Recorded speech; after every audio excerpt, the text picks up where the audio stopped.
morning, good afternoon, or good evening, my peeps on Facebook, my subscribers on YouTube, and the people at RetroRedTV.com. You know who I am, and I'm here to review Battle Arena Toshinden, which I could not pronounce his last fucking name. There was also, we'll talk about the other shit that goes with this. But the game is a weapon-based fighting game for the PlayStation, Sega Saturn, Game Boy, PC, and arcades. As you can tell, we are doing the PlayStation 1, which was released in 1995. It was one of the first fighting games to boast polygon characters in a 3D environment, and it is credited for taking the game into true 3D due to its introduction of the sidestep remover.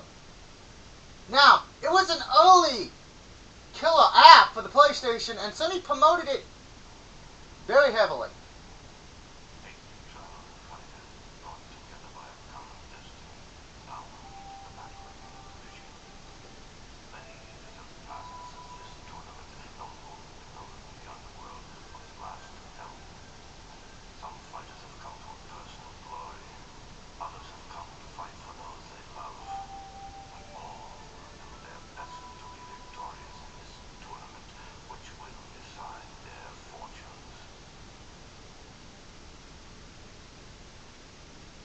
And now that that's over with,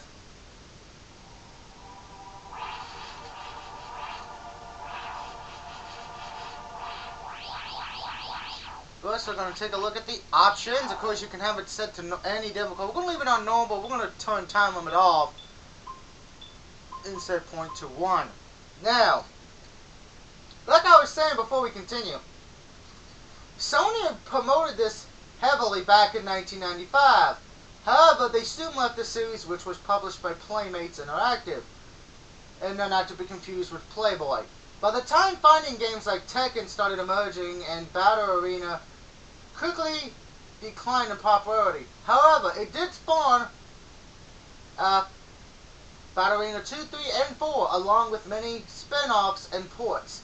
Battle Arena was the first 3D weapons fighter and was succeeded in spirit by Soul Edge and other games of that genre. You just pretty much heard the story for this game. Pretty much trying to find out who's the best of the best with weapons, yada yada yada. Now, depending where you lived at, it came out, like I said, at least here in the United States, back in 1995, September 9th. It also came out in the arcades, only in Japan though, to my knowledge. It would come to the Sega Saturn in around 95 as well.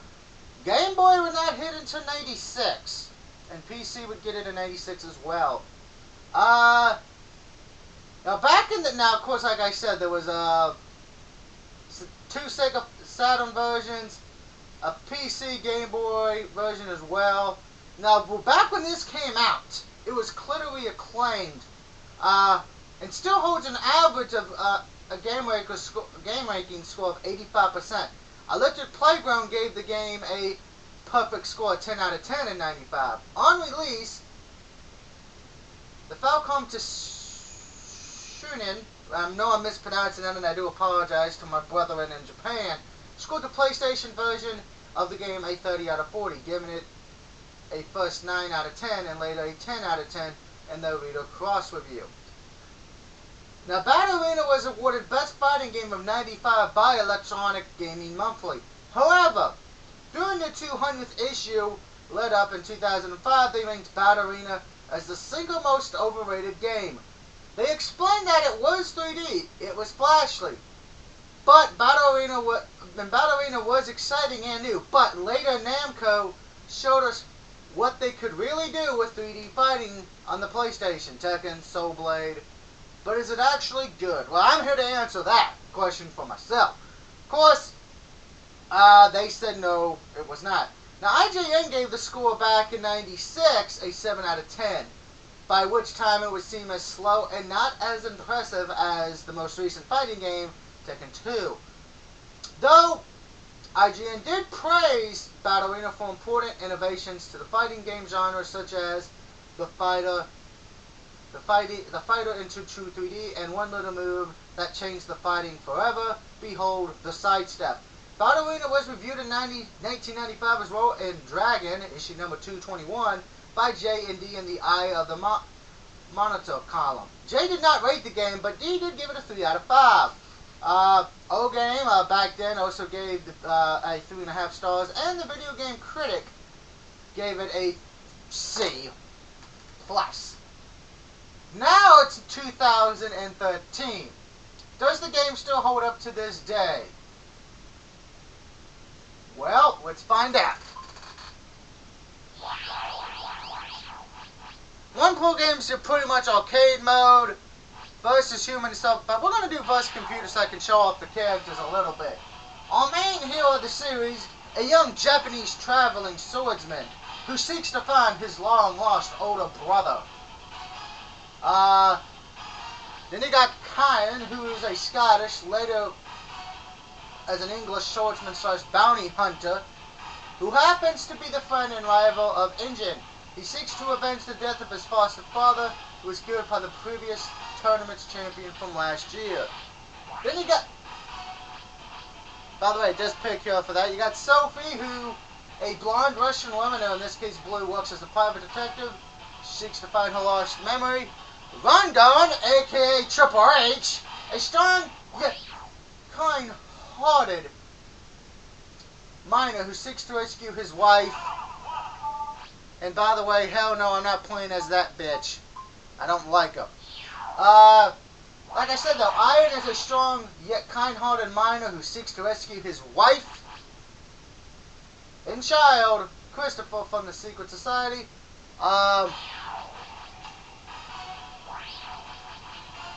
Foe, who is a elderly Chinese magician who doubles as a cold-hearted killer. It's Steve Mongo McMichael! Holy shit! An emotionless ninja who infiltrates a tournament under orders from a rival group of the secret society. We also have Duke, a bunch knight who seeks to find and defeat Yinjin in order to avenge a past loss against him. And then Alice, a cheerful orphan dancer of a traveling theater troupe who seeks to discover on whether or not her father is still alive. By the way, interesting note, you can also unlock the bosses, at least 2 of them. I think you had to do something special, I cannot remember. The Sega Saturn and Game Boy version would also get their own exclusive, and the PC version, for some reason, would get Earthworm fucking Jim. By the way, I'm eating an apple. May as well, since we got fucking Triple H versus Steve Mongo McMichael!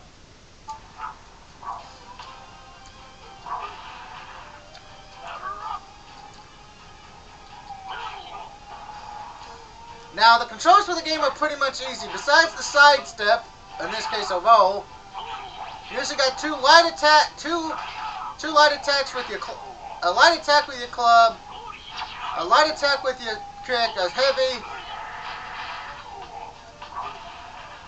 and of course this also has ring out as well. As you can see, I'm getting my ass kicked because it's.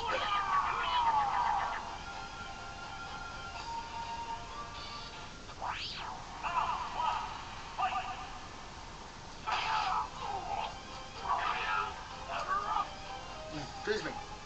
Now the controllers, like I said, are not that good. If I didn't talk about the controllers, can be hit or miss.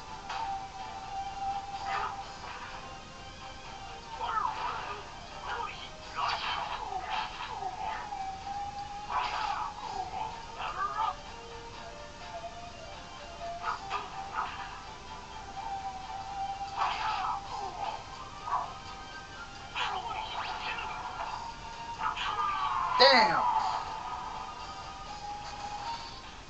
Yeah. I need more practice. But I lost, but the majority of the game is pretty much just go beating everyone in arcade mode, yada yada yada.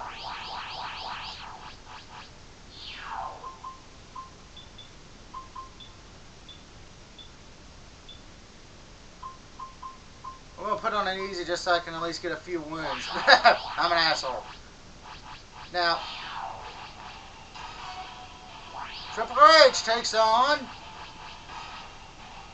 We're knights of the round table. We're knights of the round table. We're knights of the round table. Da, da, da, da, da, da. Duke, better known as Jeff Hardy.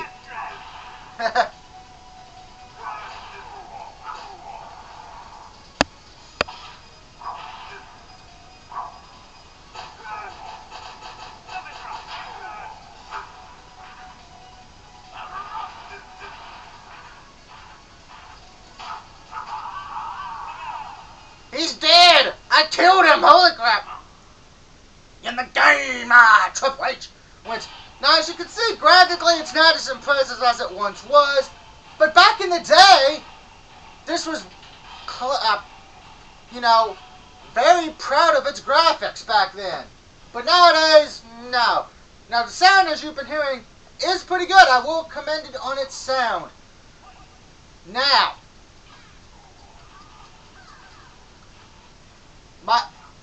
is it as good as back in the day? Well, that depends. It does have a special place in my heart because it was one of the first PS games I originally owned. And as many of you who saw my recent video game pickups, I have the giant fucking case of it right here. You know, I paid $5 for it, so I can't complain.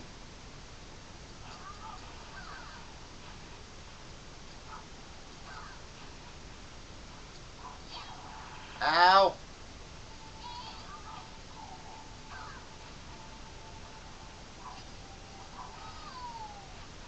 She dead. So, yeah, that is that. Pretty much this is all you do. You pretty much fight and end this discussion. Now, like I said, though, there was at least the other sequels.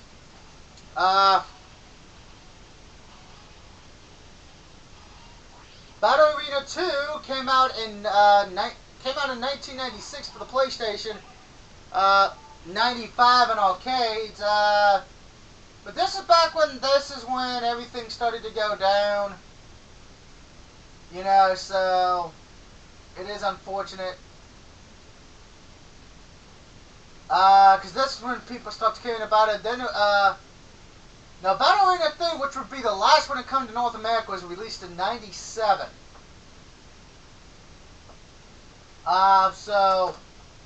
And then the fourth one, which has a little bit of a strange history. Battle Arena 4,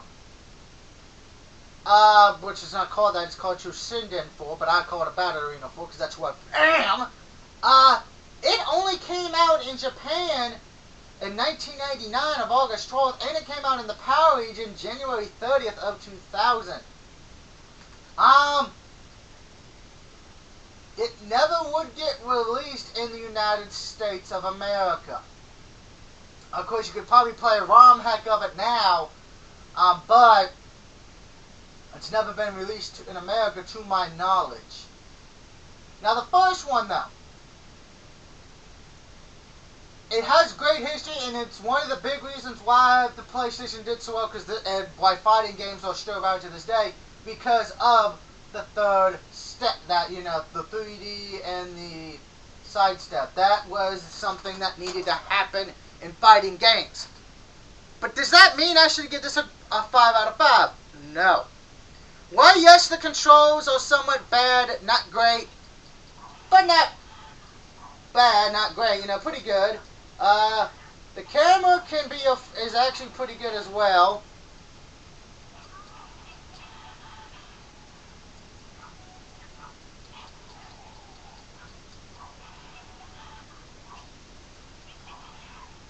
He's dead. So camera works, audio is pretty good.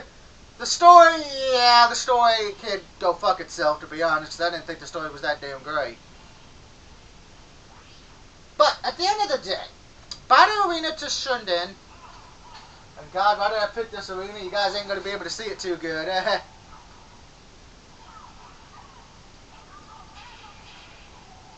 Stop whipping me, bitch. This is not, you're not Ivy.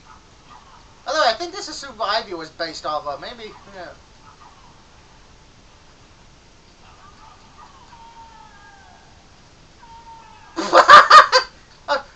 can't write that.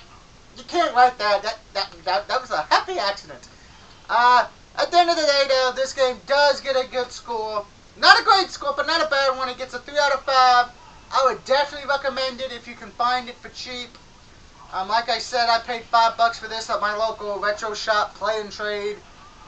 And, you know, so definitely pick it up. It's got a little bit of a history, and it is one of the reasons why Tekken and Soul Calibur did the, you know, who did learn some things from this, and that, well, because of course, you know, Namco.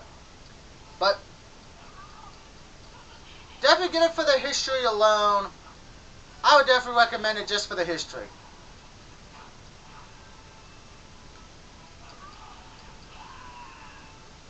So, Battle Arena gets a 3 out of 5. Battle Arena Toshinden gets a 3 out of 5. Definitely can recommend it just for the history on it alone. And until next time, this is the Dealer UG signing off saying, have a good day, enjoy your week, and I will see you next time.